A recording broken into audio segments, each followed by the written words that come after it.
Brigjen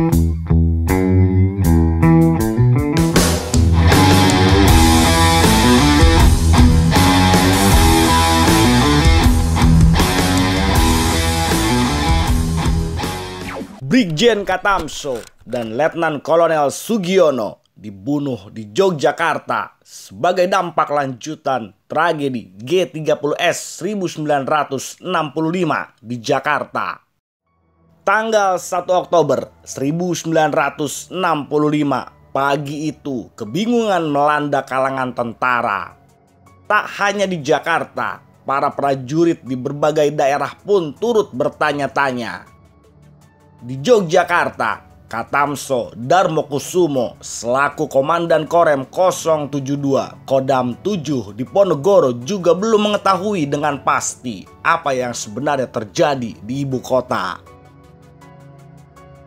Kegelisahan bertambah ketika pukul 8 waktu Indonesia Barat terdengar siaran RRI Semarang yang mengatakan bahwa Dewan Revolusi Daerah Jawa Tengah sudah terbentuk. Menyusul Dewan Revolusi di Jakarta yang 1 jam sebelumnya telah dideklarasikan oleh Letkol Untung dari pusat. Katamso yang saat itu masih berpangkat kolonel segera menggelar rapat staf dan akhirnya mengutus ajudannya berangkat ke Semarang untuk mencari informasi lebih lanjut. Kolonel Katamso sendiri sudah dijadwalkan menghadiri rapat penting dengan Pangdam Diponegoro, Brigjen Suryo Sumpeno di Magelang pada hari itu juga. Bakal perginya Kolonel Katamso ternyata sudah diamati oleh sebagian orang militer di Yogyakarta sendiri, yakni para tentara yang ditengarai telah berkubu dengan orang-orang Partai Komunis Indonesia dalam rantai Dewan Revolusi. Ketiadaan Kolonel Katamso sebagai orang yang paling berwenang di Korem 072 Yogyakarta membuat Mayor Mulyono dan kawan-kawan dengan leluasa menjalankan rencana mereka. Upaya pengambil alihan kuasa militer di Yogyakarta justru direncanakan oleh bawahan Kolonel Katamso. Kepala Seksi Korem 72 Pamungkas, Mayor Mulyono bertindak sebagai pimpinannya, dibantu oleh Mayor Kartawi, Mayor Dainuri, Kapten Kusdibyo, Kapten Wisnu Aji, Sertu Alip Toyo, Peltus Sumardi, Pelda Kamil, Praka Anggara, Praka Sudarto, Praka Sugimin, dan lainnya. Kolonel Katamso yang tiba dari Magelang pada pukul 2 siang rupanya belum sadar betul bahwa beberapa anak buahnya sudah mengakuisisi Korem 72 Pamungkas. Ia tidak kembali ke kantor, melainkan langsung pulang ke rumah dinasnya yang berlokasi di Jalan Jenderal Sudirman nomor 48 Yogyakarta. Dari kediamannya, Kolonel Katamso membahas hasil pertemuan dengan Pangdam Diponegoro bersama beberapa staf Korem 72 Pamungkas, termasuk Mayor Kartawi yang sebetulnya adalah bagian dari kelompok pengkhianat.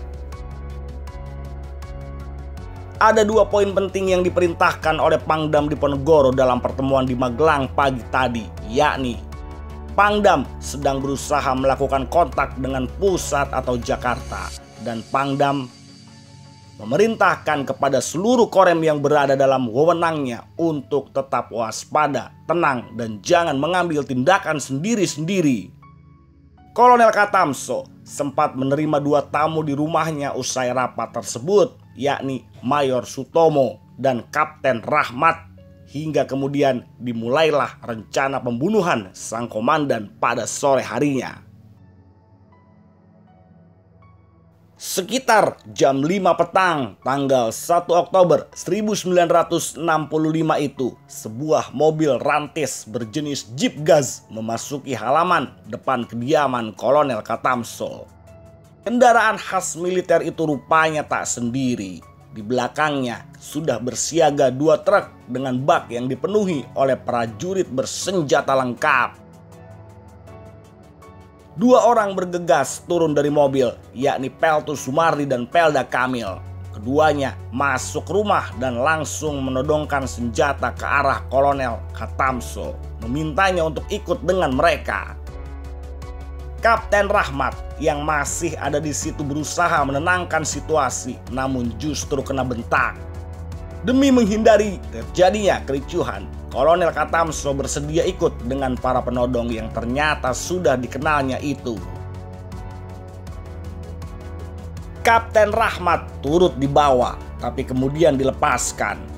Jeep yang diikuti 2 truk itu membawa Kolonel Katamso ke markas Komando Batalion L di daerah Kentungan, terletak di utara kota Yogyakarta. Kolonel Katamso kemudian ditahan di ruang komandan batalion.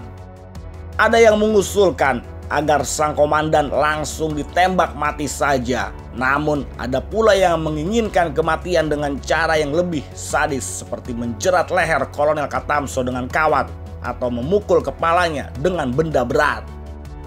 Usai rundingan itu, beberapa tentara mulai menggali kubur di belakang markas. Rencana pembunuhan siap dilaksanakan. Sebagai eksekutor ditunjuklah Sertu Alip Toyo, Komandan Regu 8 Montir Kompi Bantuan. Kolonel Katamso kemudian dibawa ke lokasi pembantaian dengan tangan terikat dan mata tertutup. Ia dibiarkan berjalan. Baru beberapa langkah, Sertu Alip Toyo menghantam kepalanya dari belakang dengan kunci mortir seberat 2 kg. Kolonel Katamso terjatuh dengan kepala berlumuran darah.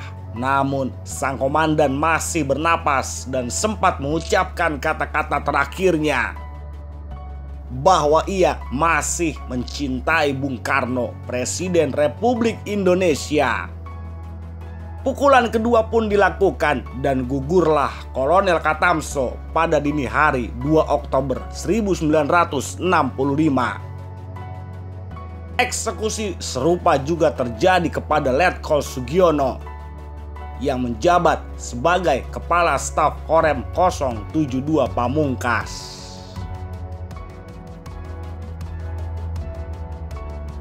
Jenazah almarhum Brigjen Katamso yang sudah 2 minggu atau tanggal 21 ditemukan. Kemudian Pak Giono, ini jenazah Pak Giono masih menggunakan baju militer. Di sini ada pangkatnya, tanda bukti.